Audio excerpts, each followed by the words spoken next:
सो आज हम देखेंगे third video of this series that is longest substring without repeating characters. So इस problem में हमारे पास एक स्ट्रिंग दिया होगा एंड हमें लेंथ फाइंड करना है, like find the length of the longest substring that contains no repeating characters. मतलब हमारे पास इसका सबस्ट्रिंग फाइंड करना है, उस सबस्ट्रिंग का लेंथ रिटर्न करना है, मैक्सिमम लेंथ रिटर्न करना है जिसमें कोई भी रिपीटिंग कैरेक्टर्स ना हो। तो एग्जांपल के साथ देखते हैं यहाँ पर। तो यहाँ पर ए बी सी ए, अगर A B C A consider करेंगे तो ये वैलिड सिनेरियो नहीं है क्योंकि यहाँ पर 2 बार ए रिपीट हो रहा है। सो अगर इस केस को देखेंगे ए बी सी, तो दिस इज वैलिड सिनेरियो। यहाँ पर 3 लेंथ है, लेकिन कोई भी कैरेक्टर रिपीट नहीं हो रहा है, बट ये आंसर नहीं होगा। So our answer actually will be 3, like longest is C. So has a repeating character. यहाँ पर आउटपुट शायद गलत दिया है, this value is not correct here. A B C C A B C B, हाँ ये गलत हो गया, यहाँ पर आंसर होगा 3। The second case is B B B B. तो यहाँ पर सारे कैरेक्टर्स रिपीट हो रहे हैं, तो मैक्स जो हमारे पास सबस्ट्रिंग का लेंथ बचेगा with non repeating characters is 1, that is B. इस केस में अगर हम देखेंगे तो डब्ल्यू के ई, ये जो सबस्ट्रिंग है ये मैक्स हो गया हमारे पास, क्योंकि अगर वापस डब्ल्यू ऐड करेंगे तो डब्ल्यू रिपीट होने लगेगा। तो hope you got the problem statement. अब हम इसको देखते हैं कि इसको सॉल्व करने का इंटेंशन क्या है। तो बेसिकली हमको एक स्लाइडिंग विंडो इमेजिन करना है जहाँ पर विंडो का फ्रेम साइज इंक्रीज होता रहेगा, लाइक बढ़ते रहेगा when we are iterating through the string towards the right. ठीक है, एंड एवरी कैरेक्टर पे हमको चेक करना है कि इसको इंक्लूड करने के बाद is there any character which is repeated. तो अगर रिपीट हो रहा है दैट मीन्स वो सबस्ट्रिंग नहीं हो सकता, इसीलिए हमको वापस से एक सबस्ट्रिंग आगे जाना होगा, लाइक तब तक लेफ्ट साइड से आगे जा बढ़ते रहना पड़ेगा और बेसिकली विंडो का साइज श्रिंक करना पड़ेगा जब तक कि जो रिपीटेड कैरेक्टर है वो एलिमिनेट ना हो जाए। सो बेसिकली हम स्टार्ट करेंगे फॉर एग्जांपल यहाँ से ए से स्टार्ट करेंगे, then will move like our frame size is just 1 right now, ये ए है। उसके बाद हम बी को इंक्लूड करेंगे तो देखेंगे कोई भी रिपीटिंग कैरेक्टर नहीं है, तो फ्रेम साइज इंक्रीज होगा। फिर फ्रेम साइज इंक्रीज होगा सी के बाद। फिर क्या होगा कि जैसे हम एक ए पे आएंगे तो ए पे देखेंगे तो ऑलरेडी हमारे पास इस फ्रेम में ए है। फिर हम लेफ्ट से इसको श्रिंक करना चालू करेंगे जब तक हमारा फ्रेम जो है वो सारा यूनिक कैरेक्टर का ना बचे। तो यहाँ से हम लेफ्ट से डिक्रीज करेंगे तो अभी फ्रेम साइज हो गया हमारे पास बी सी ए 3। तो ये भी एक वैलिड केस है, बट यहाँ पर भी जैसे हम बी को इंक्लूड करेंगे तो फिर इस बी को श्रिंक करना पड़ेगा इसमें, क्योंकि रिपीटेड कैरेक्टर है, तो फिर लेफ्ट से वापस श्रिंक करना पड़ेगा। सिमिलरली ऐसे जाते रहेंगे। सो यहाँ पर भी सेम सेम केस है, P W is fine, but जैसे डब्ल्यू डब्ल्यू आ गया इधर तो हमको लेफ्ट से इंक्रीज करना पड़ेगा। तो लेफ्ट से श्रिंक कर रहे हैं तो ये डब्ल्यू डब्ल्यू बचा, अभी भी रिपीटेड कैरेक्टर है, देन एक और श्रिंक करेंगे तो फाइनली सिर्फ डब्ल्यू बचेगा हमारे पास। और फिर नेक्स्ट कैरेक्टर जो आएगा वो यूनिक होगा, तो फ्रेम साइज फिर से इंक्रीज होगा, फिर से यूनिक होगा। ठीक है, और फिर डब्ल्यू को इंक्लूड करेंगे तो रिपीट हो जाएगा, तो हमको फिर से श्रिंक करना पड़ेगा। तो ये हमको एक इंट्यूशन दे रहा है कि हम विंडो साइज इंक्रीज करते रहेंगे जब तक यूनिक है, और जैसे कोई रिपीटेड कैरेक्टर आया तो हम लेफ्ट से उसको श्रिंक करना चालू करेंगे, और ऐसे हम करते रहेंगे जब तक हम एंड तक ना पहुँच जाए। क्योंकि हमको नहीं पता कि जैसे यहाँ पर हमारे पास ये एक फ्रेम है, ठीक है, तो हम रिपीट इसको एक्सक्लूड करके फ्रेम सर्चिंग करके एक फ्रेम ये बना, राइट। लेकिन हमको नहीं पता कि आगे और भी फ्रेम्स आ सकते हैं जहाँ पर इसकी साइज़ बढ़ सकती है, इसलिए हमको एंड तक करना पड़ेगा। तो फर्स्ट अप्रोच क्या है, लाइक हम ब्रूट फोर्स में क्या कर सकते हैं कि हम जितने भी पॉसिबल सबस्ट्रिंग हैं, कि क्वेश्चन में क्या दिया है, हमको सबस्ट्रिंग फाइंड करना है ना। तो हम क्या करेंगे कि इस स्ट्रिंग के जितने भी पॉसिबल सबस्ट्रिंग हैं उसको हम इवेलुएट करेंगे और उसमें चेक करेंगे कि कोई भी रिपीटेड कैरेक्टर है कि नहीं है। और अगर नहीं है तो फिर हम उसको उसका लेंथ काउंट करेंगे, ठीक है। बट इसमें क्या होगा कि हम जब चेक करेंगे लाइक एवरी सबस्ट्रिंग, तो सबस्ट्रिंग बनाने में हमारा टाइम कॉम्प्लेक्सिटी एन स्क्वायर पहुँच जाता है। और उसको हम स्मार्टली चेक कर सकते हैं like is there a duplicate और नो ऑफ वन टाइम में। बट अगर और ब्रूट फोर्स जाना है तो हम वापस से चेक करेंगे कि जो हमारे पास गिवन सबस्ट्रिंग है उसमें कोई रिपीटेड कैरेक्टर नहीं है, तो उसमें of an extra time complexity लग जाएगा, और तो वो एन क्यूब की टाइम कॉम्प्लेक्सिटी चली जाएगी। तो बट ये अप्रोच इज़ नॉट ऑप्टिमल। हम इसका जस्ट एक बार देख लेते हैं कि कैसे इम्प्लीमेंट करते हैं, but we will not use this in the interviews. तो बेसिकली हमारे पास मैक्स लेंथ जो आंसर है इनिशियली उसको ज़ीरो से इनिशियलाइज करेंगे, और फिर हम क्या करेंगे कि हम लाइक सारा कैरेक्टर का वो फाइंड करेंगे। तो हम क्या करेंगे कि कैरेक्टर सेट बना रहे हैं जहाँ पर हम ट्रैक करेंगे कि हमने ये कैरेक्टर को पहले देखा है कि नहीं, like in the given substring, right.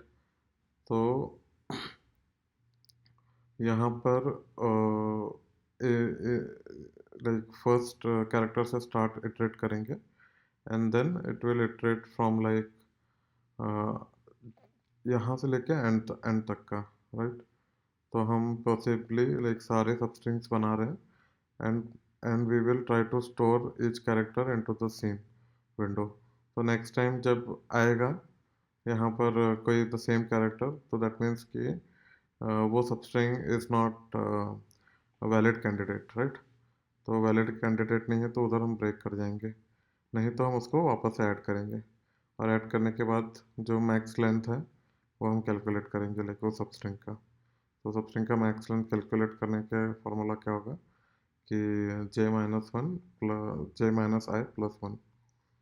तो बेसिकली हम यहाँ से इटरेट कर रहे हैं from i equal to zero से एंड तक, और यहाँ पर सबस्ट्रिंग जो रहेंगे वो सेम ith कैरेक्टर से चालू होगा, क्योंकि हमको वन लेंथ का भी देखना है, वन लेंथ का भी सबस्ट्रिंग हो सकता है, राइट।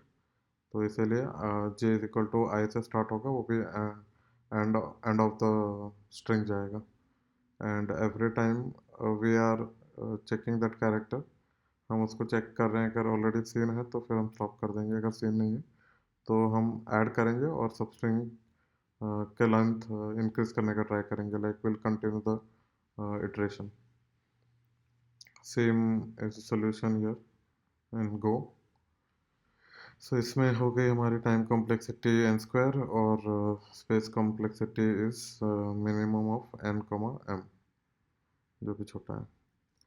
बट इससे बेटर अप्रोच है हमारे पास स्लाइडिंग विंडो अप्रोच, जहाँ पर हम एन स्क्वायर नहीं करेंगे, हम वन वन टाइम पास करेंगे, like we will try to increase the window and then continuously try to increase if found some duplicate. तो इसका इम्प्लीमेंटेशन क्या होगा, will create a hash set to track like duplicate character, और फिर हम start करेंगे loop. तो initially left हमारा ज़ीरो होगा और मैक्स लेंथ ज़ीरो होगा, एंड हम इटरेट करेंगे for each character starting from the first character. तो फर्स्ट इनिशियली राइट का पोजीशन होगा ज़ीरो, ठीक है। अब ये क्या करेगा कि ये तब तक लेफ्ट पॉइंटर इंक्रीज करेगा जब तक कि ये रिपीटेड कैरेक्टर निकल ना जाए, ठीक है। तो ये क्या करेगा कि अगर ये कंटेन कर रहा है तो इसमें से रिमूव करेगा फ्रॉम द लेफ्ट। तो लेफ्ट से जितने भी कैरेक्टर्स हैं वो रिमूव होते जाएंगे, वो तब तक रिमूव होंगे जब तक कि डुप्लीकेट कैरेक्टर भी रिमूव ना हो जाए। तो इनकेस अगर डुप्लीकेट कैरेक्टर तक ये पॉइंटर आ जाएगा, लेफ्ट पॉइंटर आ जाएगा, फिर उसको रिमूव कर देंगे एंड फिर ये पॉइंटर आगे बढ़ जाएगा। तो यहाँ तक वो रिमूव हो गया है और फिर उसमें ये ऐड कर देंगे। देखो ये ऐड करने के बाद ही हम विंडो साइज कैलकुलेट करेंगे, क्योंकि इस केस में वो रिमूव हो चुका है। Then we can safely add it, तो ये डुप्लीकेट नहीं क्रिएट करेगा, राइट। तो यहाँ पर हम ऐड कर कैलकुलेट करते जाएंगे हर एक स्टेप में, like what is the maximum window we have found, window size we have found, और एंड में हम उसको रिटर्न कर देंगे। So this is the hashtag solution, जहाँ हम उस पर्टिकुलर पॉइंटर तक जाएंगे, लाइक इंडेक्स इंडेक्स तक जाएंगे जहाँ ये रिपीटेड कैरेक्टर फाइंड नहीं होता है। बट इससे भी एक और ऑप्टिमाइज तरीका है कि instead of removing all the characters one by one, what we can do is like we can just store the index uh, of the last found character, like last index of that character, right। तो उससे हम calculate कर सकते हैं easily, like उस उस window का क्या साइज होगा। तो वो हम देखते हैं लाइक इन नेक्स्ट स्टेप। यहाँ पर टाइम कॉम्प्लेक्सिटी ऑफ एन है, क्योंकि हम मैक्स लाइक एक बार राइट जा रहे हैं फिर लेफ्ट पॉइंटर को बढ़ा रहे हैं। And space complexity is the minimum of N comma M, वो इससे आ रहा है, like we are creating a hash set to store the duplicate character, right. So worst case में क्या होगा कि सारे कैरेक्टर्स यूनिक हैं एंड उतने साइज का हम वो विंडो बना देंगे। And third approach is like hash map. So यहाँ पर क्या होगा कि हम एक मैप क्रिएट करेंगे और यहाँ पर हम कैरेक्टर और उसका इंडेक्स स्टोर करेंगे, राइट। और सेम काम करेंगे जो हमने पिछले बार किया था, will keep iterating and going right जब तक कि वो कैरेक्टर हमको डुप्लीकेट ना मिले, लाइक ऑलरेडी सीन ना हो। अगर वो सीन है तो हम क्या करेंगे कि चेक करेंगे कि if the seen and before its last position its inside the current window, ठीक है। तो हमारे पास जो लेफ्ट है, ठीक है, लेफ्ट जो ऑलरेडी जो करंट लेफ्ट है उससे बड़ा है कि नहीं। बिकॉज क्या होगा ना कि जैसे कि कोई कैरेक्टर है और उसको हमने देखा है लेकिन वो इस विंडो में नहीं आ रहा है। एग्जाम्पल एग्जाम्पल देखते हैं, जैसे कि अगर हमने हैश मैप का एक वो क्रिएट किया है, जैसे ABC, इसका हमने स्टोर कर दिया है, ठीक है। और फिर से एक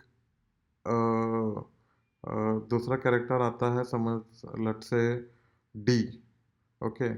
बट यहाँ पर भी कहीं कहीं D होगा, लेट से A से पहले, लेट से, ठीक है। तो वो अगर रिपीट हो भी रहा है तो हम उसको काउंट नहीं करेंगे, बिकॉज हमारा लेफ्ट पॉइंटर आगे बढ़ चुका है, लाइक लेट से इधर है। तो इसलिए हमको ये विंडो हमेशा चेक करना पड़ेगा कि अगर हम ये स्टोर कर रहे हैं इंडाइसेस, तो हमको वो चेक करना पड़ेगा कि इस कैरेक्टर को हमने लास्ट कब देखा था। तो जो भी लास्ट पोजीशन थी, अगर वो greater than equal to left है तो हम उसको काउंट करेंगे और वो लेफ्ट पोजीशन को अपडेट करेंगे। तो basically map will always store the max index where we had seen this character, last seen this character, right. क्योंकि हमको उस पोजीशन तक स्किप करना है। फिर वहाँ से we can calculate, like put again update like last position यहाँ पर C का। तो initially let's say there was some position X where last C was last seen, like the character was last seen, but इस step के बाद हम उसका जो लास्ट सीन पोजीशन वो हो जाएगा राइट, क्योंकि नया पोजीशन अपडेट हो जाएगा इधर, ठीक है। एंड हमारे पास मैक्स लेंथ क्या होगा, अभी तक जो कैलकुलेटेड मैक्स लेंथ है उससे कंपेयर करेंगे right minus left plus one. तो होपफुली आपको ये समझ में आ गया होगा। So you can do some dry run yourself by taking some random strings and try to go through this code. और वहाँ पर आपको पता चल जाएगा कि how this is working overall. So again here this is very very important step, like whenever you are checking you have to check whatever the current window is right now, उसके अंदर ये है कि नहीं है। अगर उससे बाहर है, लाइक उससे पहले है, तो फिर तो इट डजेंट मैटर, राइट, हमको ज़रूरत नहीं है। तो जो भी हम लेफ्ट को अपडेट कर रहे हैं, that means we are updating our window. So basically इधर क्या हो रहा था ना कि ये सोल्यूशन भी सही है, लाइक सेट वाला, बट यहाँ पर हम अननेसेसरीली इन कैरेक्टर्स को भी हटा रहे हैं जिसका कोई सेंस नहीं बनता। लेट्स से इस एग्जांपल में कोई कोई यहाँ पर जैसे ए अगर यहाँ आया है, लेट्स से फर्स्ट पोजीशन की जगह अगर इधर ए आया है, राइट, बी ए सी ए, तो जब ए मिला है तो हम लेफ्ट पॉइंटर को हम बी पे पहले हटाएंगे, फिर ए पे आएंगे, राइट। तो ये बी को हटाने की ज़रूरत नहीं है, हम डायरेक्टली उसके लास्ट पोजीशन पे जंप कर सकते हैं कि लास्ट सीन ए का पोजीशन क्या है। So this is more optimized solution using HashMap, and hopefully ये solution समझ में आ गया होगा। तो यहाँ पर ये लिखा भी है, why last scene we have to check like greater than equal to left. Without this check, the character seen before the current window could wrongly push left backwards. For example, in ABBA, when right equal to 3, right इस position पे, right, A के position पे, C is A, it's last index है 0, तो इसका last index ये है 0 पे है, ठीक है। But already left is at 2, because क्या होगा ना कि जब हमने ये बी को देखा होगा, लाइक सेकंड बी को, तो लेफ्ट हमारा यहाँ पर आ गया होगा 2 पोजीशन पे, 2th इंडेक्स पे, क्योंकि इधर बी रिपीट हो रहा है, राइट। तो लेफ्ट को हम यहाँ लेके आ चुके हैं ऑलरेडी। तो जब ए वापस दिख रहा है तो हम लोग लेफ्ट का पोजीशन पीछे कर देंगे, जबकि ये जो 2 से ज़्यादा ही होना चाहिए था, क्योंकि हम लोग ऑलरेडी लेफ्ट की पोजीशन यहाँ लेके आ गए हैं। तो लास्ट सीन ए की पोजीशन ये है। अगर हम लोग डायरेक्टली विदाउट दिस चेक अगर हम लोग अपडेट कर देंगे तो left will go backward, but left is already at 2 position. If you jump to 0 plus 1 without checking you will move left backward, that is wrong. इसलिए this check is very important. तो यहाँ पर time complexity हो गई of N, and space complexity again, like to store the characters in HashMap, like it's minimum of n comma n. So hope you guys understood, and if you have any doubt, please write in the comment. See you in the next video. Thank you. Bye.